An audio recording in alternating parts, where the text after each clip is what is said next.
आज मैं आपको बताने जा रहा हूँ सूर्य भगवान के कई और भाव के बारे में। जैसा कि हमने पिछली बार सूर्य के बारे में बताया था, प्रथम, द्वितीय, तीसरा और चौथा, पांचवा। तो आज मैं आपको बताने जाऊंगा छठा, सातवां, ऐसे करके 12वें भाव के बारे में।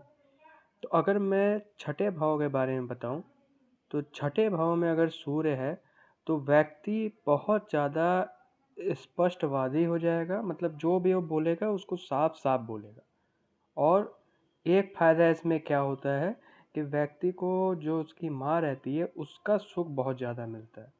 मतलब कि वो माँ सुख से अच्छे तरीके से रहेगा, कोई दिक्कत नहीं होगी और उसकी माँ बहुत अच्छा, एक तरह से कहा जाए गुरु की तरह अपना काम भी करेगी, बात समझाएगी भी। एक चीज़ और इसमें रहेगा कि इसकी पत्नी में रोग रहेगा। मतलब पत्नी इसकी उतनी ज़्यादा स्वस्थ नहीं रहेगी। इसको अपने आप एक पत्नी अच्छी रहेगी, मेरा कहने का ये मतलब पत्नी से, लेकिन रोगी रहेगी कहीं ना कहीं। और अब अगर मैं सातवें भाव के बारे में बताऊं, तो सातवें भाव में अगर सूर्य बैठे हुए हैं, यानी इस भाव में, तो इस भाव में अगर सूर्य बैठा है तो व्यक्ति बहुत ज़्यादा क्रोधी स्वभाव का रहेगा। मतलब वो किसी भी चीज़ को करने में, एक होता नहीं है, आपने देखा होगा कई लोग बहुत ज़्यादा क्रोध में कोई काम करते हैं या बहुत स्पीड से, मतलब एक काम तो खैर वो कर लेंगे लेकिन थोड़ा सा क्रोधी रहेगा। और उसकी जो, जिससे शादी होगी वो भी थोड़ा क्रोधी ही वाली आएगी।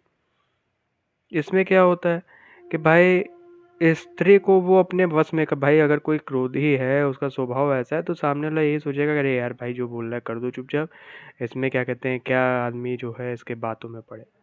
तो ये सारा चीज़ें सातवें भाव में दिख जाता है अगर सूर्य सातवें भाव में बैठ गया। अब अगर मैं बात करूं आठवें भाव में, तो अगर आठवें भाव में सूर्य बैठा है तो इसमें क्या होगा कि जो व्यक्ति रहेगा वो बड़ा चंचल टाइप का रहेगा। मतलब भी वो कहीं भी जाएगा तो उसके अंदर एक होता नहीं, आपने देखा होगा कई लोग बड़ा चंचल रहते हैं, ये काम करेंगे फिर वो काम, ऐसे तरीके से रहेगा।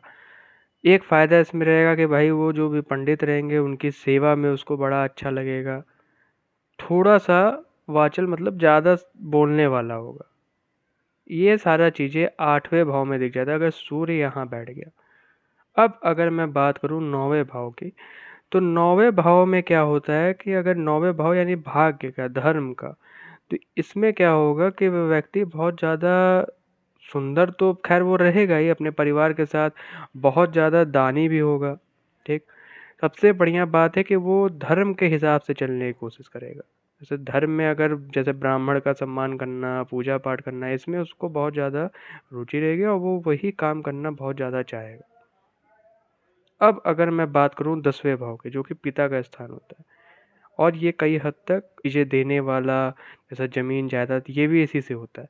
इसमें क्या होगा कि अगर व्यक्ति का सूर्य यहाँ बैठ गया तो उसके पिता तो खैर अपने हिसाब से किसी अधिकारी पोस्ट या किसी सही जगह तो होंगे। उसके साथ ही साथ क्या है कि वो व्यक्ति बहुत ज़्यादा दानी भी रहेगा और थोड़ा सा उसके अंदर अभिमान भी रहेगा। अभिमान मतलब कि कोई चीज़ करेगा तो वो चाहेगा कि उसका भाई यश हो, चार जगह उसका नाम हो, लोग उसके बारे में बोले बताए। ये सारा चीज़ें इस भाव में अगर सूर्य बैठ गया तब होता है। अब अगर मैं बात करूँ एकादश यानी 11वें भाव में, तो 11वां भाव क्या होता है कि व्यक्ति का शरीर का चीज़ें बताएगा। ये अगर यहाँ सूर्य बैठा है तो सरकारी ऑफिसर भी बन जाएगा। क्या होगा और कि अगर कोई भी चीज़, नया चीज़ होने जा रहा है तो उसको बड़ा अच्छा लगेगा। वैसे देखा जाए कि 11वें भाव में अगर सूर्य बैठ गया तो एक तरह से वो क्रांतिकारी टाइप का, आपने देखा होगा कि हम लोग के जब देश आज़ाद हुआ था तो कई क्रांतिकारी भी लोग आए थे, तो वो उस तरीके से भी काम करेगा। कोई नया चीज़ आएगा, अच्छा चीज़ हो, उसमें बढ़ावा करेगा।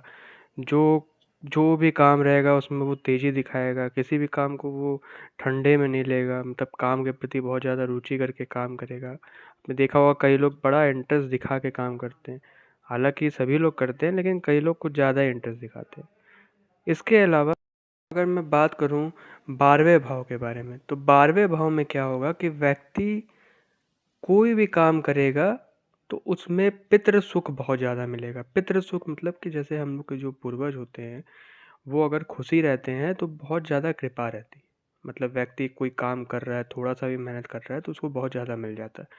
तो वो पितृ सुख उसको बहुत ज़्यादा मिलेगा। द्वादश भाव यानी कि 12वां भाव, इसमें उसको इस चीज़ का फ़ायदा रहेगा। और क्या रहेगा कि विदेश यात्रा का भी इसमें योग बन सकता है, विदेश कहीं बाहर भी जाके वो सेटलमेंट कर सकता है, ये भी उसको फ़ायदा मिलेगा। इसके साथ ही साथ क्या है कि अब भाई ये चीज़ तो है, लेकिन थोड़ा-सा उसके अंदर दरिद्रता रहेगी, मतलब कोई भी काम में थोड़ा-सा भाई पितृ सुख तो मिल रहा है, लेकिन इसके साथ ही साथ थोड़ा-सा उसके अंदर दरिद्रता रहेगी, ठीक? धन की बात कहा जाए तो विदेश अगर वो चला जाएगा तब तो ठीक है भाई, लेकिन अगर वो यहीं रहा तो उसमें धन की थोड़ी कमी हो जाएगी उसके पास, मतलब जितना उसको धन मिलना चाहिए उस हिसाब से धन नहीं मिल पाएगा।